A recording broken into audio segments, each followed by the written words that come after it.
rolls, you're always a ball, right? Let's try to do the rolls with no pause. So I'm not gonna roll and I'm kind of coming up. I want to continually be, right? You have to be mobile. So I want you to breathe out. Every time that you make a move, you have to exhale, right? It's kind of like trying to walk and flex at the same time. You just can't do it. You have to relax if you want to build up momentum and speed. So breathe out every time you do it. Okay, over the right shoulder. Classical jiu-jitsu, a lot of the time it's on the side, some people are in the system, but I'm not really controlling the leg here, right? Easier to escape, and if she just swivels her body this way and turns this way, she's almost got a cross side, right? I need to control that leg. So we're gonna do a lockdown. So what we're gonna do is, we're gonna attack our opponent's right arm. So my left leg is stepping inside, this is crossing, I'm hooking underneath here, and from here, I'm kicking out. Now I have that lockdown. That's tight, okay? And this is what we're gonna use to control the movement through the whole basic path of half guard, okay? So this is the first thing I want you guys to get, and really lock that on and feel the power of that, okay? So with your partner, just jump on lockdown real quick. We're gonna progress it really fast.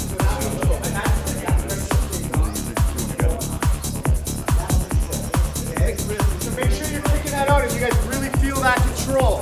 Very, very important.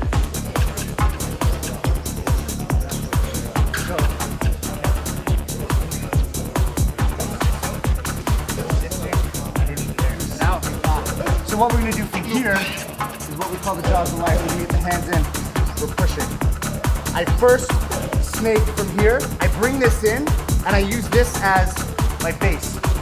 Really strong. I just need to base it up just for a second. So I can drop this elbow in.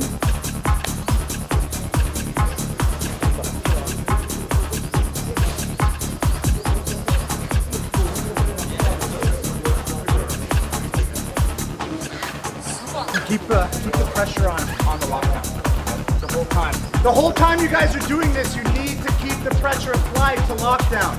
You have to control your opponent. If you relax for a second on your lockdown, you're giving them a chance to escape. That's your control to the whole basic path.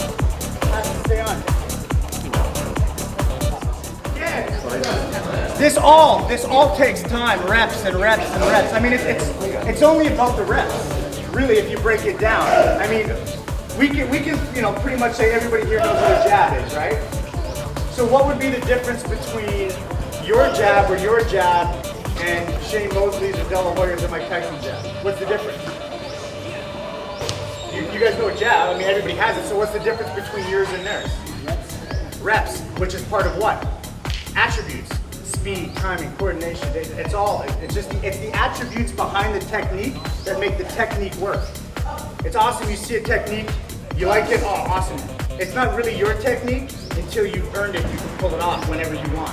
It's the attributes behind it. It's the, probably over 3-4 million jabs they've thrown in their whole entire lifetime that make that jab what it is. So it's the same thing with this. So we're gonna progress it quick, but I wanna give you guys the whole basic path with a couple options so you can take it back and you can drill it and drill it. And when you're sparring, you'll see where to apply. And it doesn't always start from the beginning. You might jump in halfway through a path, but you know where to go from there automatically. There's no thinking involved. It's all reacting because you put in reps after reps after reps. So the next what we're gonna do is called the whip up. Really, really important. To do it effectively, you have to have a proper lockdown. Okay? So we now achieved a lockdown and we have double underhook. We got good control here. So our goal now is to get to our side. Okay? We need our legs and our hands. And I'll break down the details in a sec. So from here, I'm gonna go. I was gonna work with the wrist from here. And at the same time, I'm lifting. And I'm pushing, and I'm on my side. And I obviously want to get as low as I can. You guys know what the darce is, right? If I'm up too high, I'm going to get dark. So I get low, okay? So again, I'm here. With the lockdown, this is just a guide. I don't push much from here. I'm lifting. I'm literally lifting with my butt. I'm pushing up 45, and I'm turning to my side, getting ready to attack. Okay? So realistically, here, I'm lifting up. And keep in mind, you guys, off of the whip up, the person on top just can't be like a dead fish. You're gonna react like you would normally react. You're not just gonna cling to him because you're gonna get swept. So react as if you really would.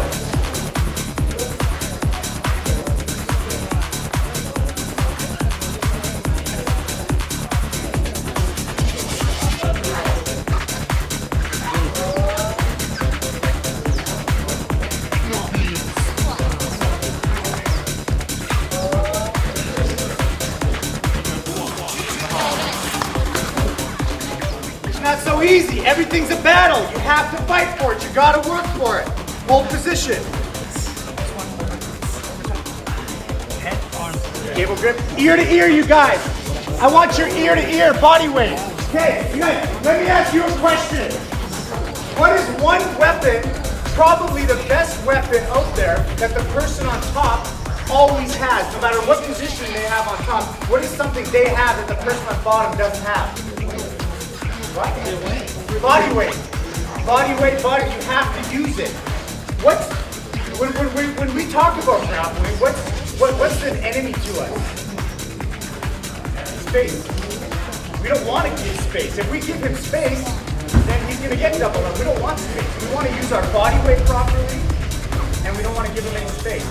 So I want this locked on tight. I want ear to ear no matter what. Keep your base, and your ear does not leave his ear.